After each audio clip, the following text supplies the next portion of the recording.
Good evening to everyone. You are on with the Wiley Resource Center Legal Support Program. We are on live. If you have any questions, please do feel free to call in. Tonight we are going to be talking about the importance of voter registration and just kind of talking about some of the laws that are around the country when it comes to ex-offenders and their ability to vote. So we have with us Ramel Terry, and I'm going to allow her to introduce herself. Okay, good evening, everyone. My name is Ramel Terry, and I'm the Political Action Chair for the Chicago Westside branch of the NAACP. And I'll just be sharing a little bit about, as Melissa said tonight, about voter registration. And for those of you who are interested in becoming a deputy registrar, you'll hear information about our training class that's coming up, so you can participate in that. So again, if you have any questions, please do feel free to call in live. I'm just going to turn it over to Ms. Terry. If you can give us a little bit of information as far as voter registration is concerned. Okay, well, in order to be eligible to vote in the state of Illinois, you must be a citizen, of course, and you must be 18 by the date of the election. And you also must be registered to vote 30 days before in the precinct in which you reside.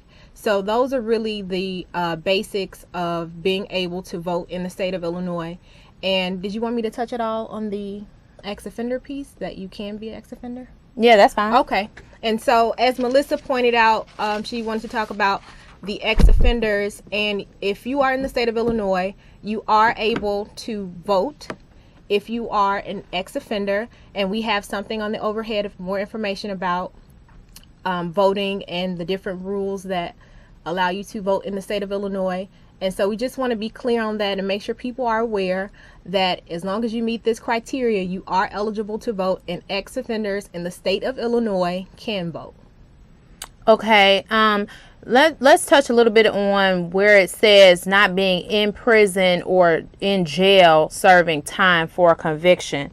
In the state of Illinois, while you can vote as an ex-offender, if you are currently serving a conviction, so for the folks that are in jail or in prison and they have been to court and they have received their sentence, right? So when you're in jail, that usually means that you've committed a misdemeanor and you're in jail, your sentence is less than a year, right? If you've committed a felony and you're in prison, then that means that that's usually something that is the sentence is over a year.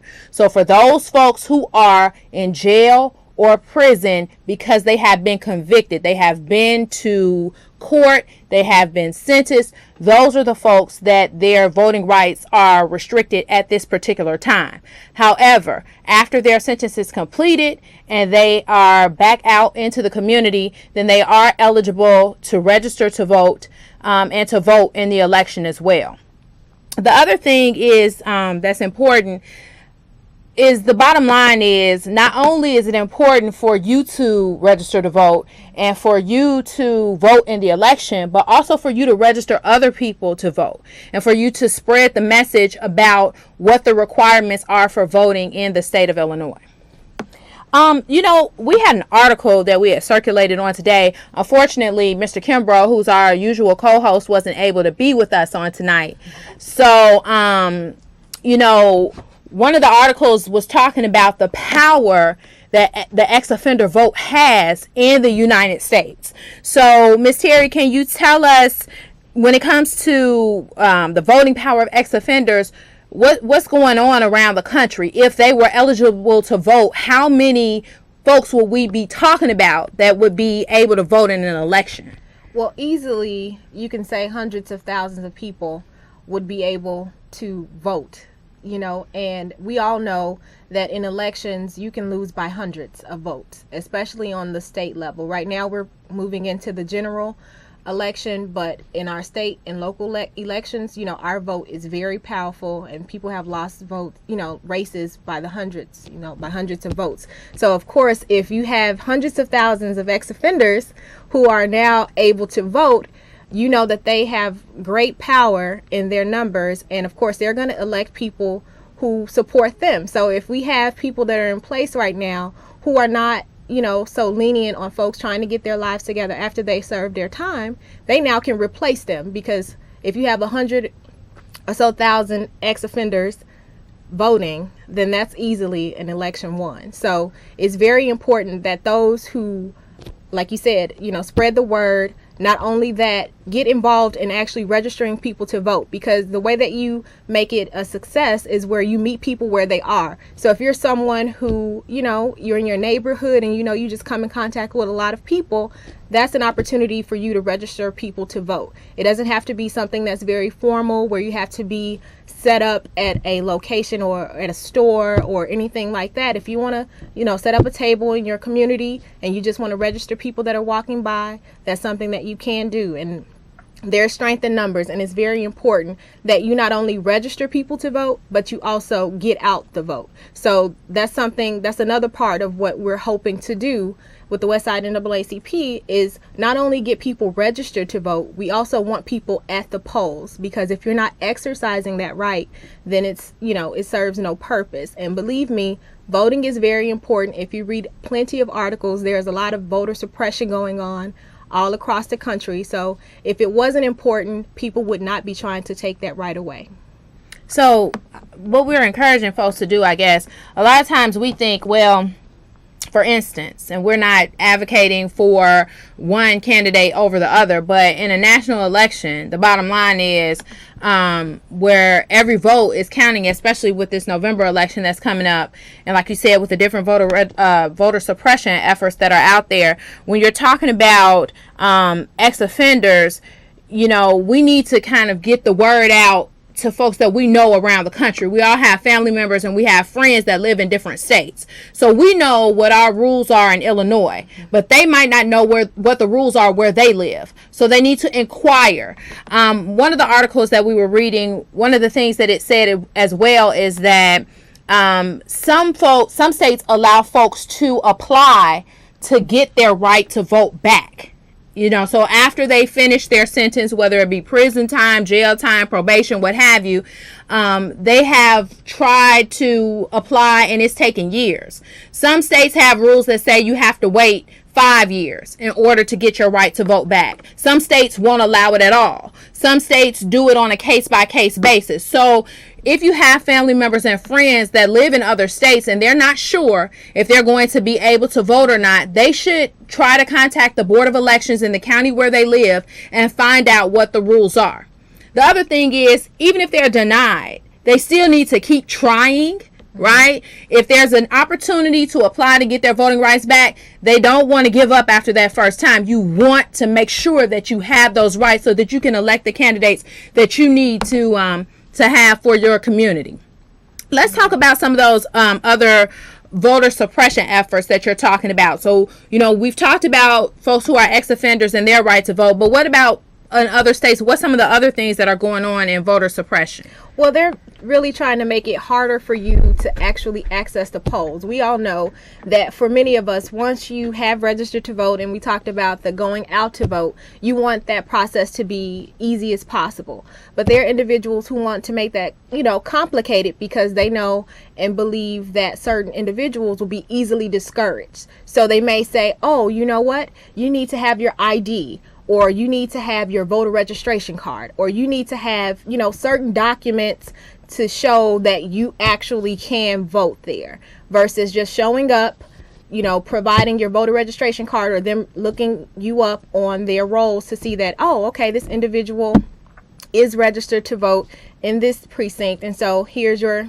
voting sheet, and you can go behind the curtain. So they're making it very difficult for individuals. And just to be flat out, it's really people of color who they're targeting, and it's in states like Florida, Georgia. You can read all about what's happening. And so it's just really important that for those states, if you have family in those states, that you tell them, don't be easily discouraged. Because like I said before, if it didn't matter, if our vote didn't matter, I hear so many people talking about that. Oh, our votes, they don't count. They're not counting this. But we're still complaining about all of the issues that are impacting our community, with the violence or drugs or whatever it is, police brutality, all of these things all of these folks are elected to their positions, so in order to hold them accountable, you have to be a voter, because they pay attention to that. If you're trying to go to your legislators, your senator, your congressman, your mayor, your alderman, they're going to pay attention and they're going to check records to see if you are a registered voter, because they know that they have to be held accountable to you. If you're not someone that's participating in the process, then they don't, unfortunately, they don't feel that they need to be as accountable to you. So it's very important that you are participating in that. For your family members who may be in some of those states where all of this voter suppression is going on, that they not be easily discouraged, that they continue to fight, that they continue to press on and continue to go to that poll and cast their ballot for the candidate of their choice. Like Melissa said, we're not trying to promote any candidate either way. We just want people to exercise that right and know that it is their right. And if you don't have it, to fight for it, because, no one should have that taken away from them so easily.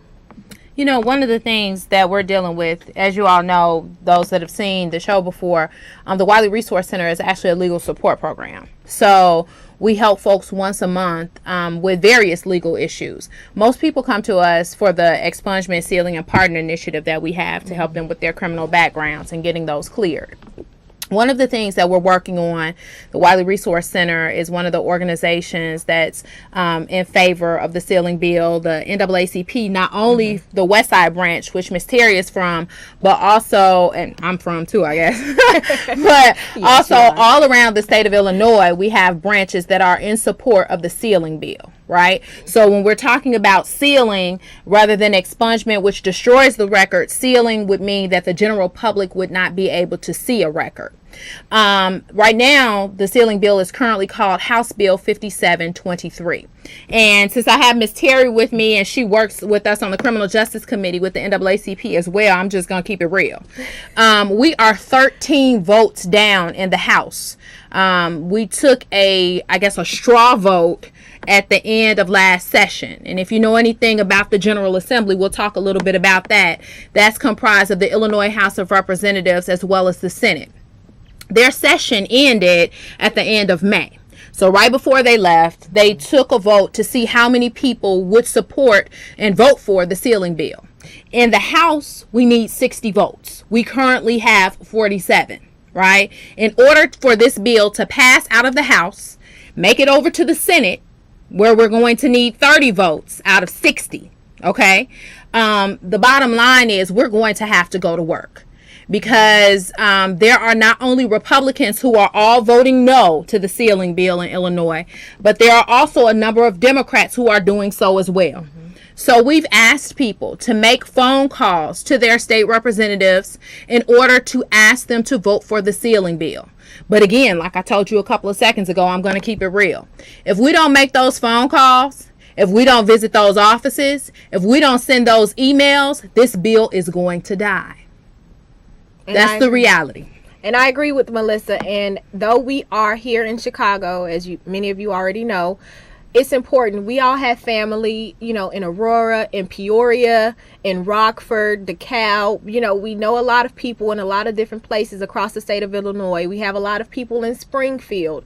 It's very important that you reach out to those individuals, your family members, and let them know, hey, you really need to call your legislator. They're not on board with this. This would be great for us. Because everyone knows someone who could benefit from having their record sealed. And at the end of the day, you do not know what an ex-offender looks like. So it's very important to support this, because unfortunately it could be you. What if you isn't it something as simple as an arrest on your record? Absolutely. You may not be classified as an ex-offender for that arrest, but let's say you went to court and you pled to get supervision, and you successfully completed that supervision. While that is not technically a conviction, that still puts you in the category in many people's minds of being an ex-offender. While they might not, it's not really proper for them to just look at arrests or to look at supervisions like that, they do. That's the reality. And so that's why we're saying we need to expunge for those that are eligible to expunge by the grace of God. And for those who cannot, we need to be able to seal, because this affects your ability to get jobs. We know this, right? Let's be real. It affects your ability to get jobs. It affects your ability to get housing. There are many landlords out there that are looking back at your record and saying you're not worthy to live here amongst my tenants because you have a background that is 5 or 10 years old, right? It affects your ability to get loans, grants, to be able to go to school, right? Some of the folks, I used to teach at Westwood College. I taught criminal justice. And some of my students, you know, they found out even with that degree, it didn't matter, because they had this background that was going to prevent them from being able to successfully go into that field, right? So if you think that this doesn't affect you, even if you're not an ex-offender and you have someone in your family who is, and you're watching them struggle and they can't get on with their lives, that's a problem, right? Last week we talked to Reverend Green from Men and Women Prison Ministries, and the bottom line is these offenses affect the whole family. Now, the reason I wanted to bring that up and tie everything in together is because the bottom line is, if we're calling down to a legislator that is in the southern part of the state and we don't live there, and we're saying, hey, can you pass the sealing bill? Can you pass HB 5723? Can you vote yes for this? And we don't live there, they're not hearing us.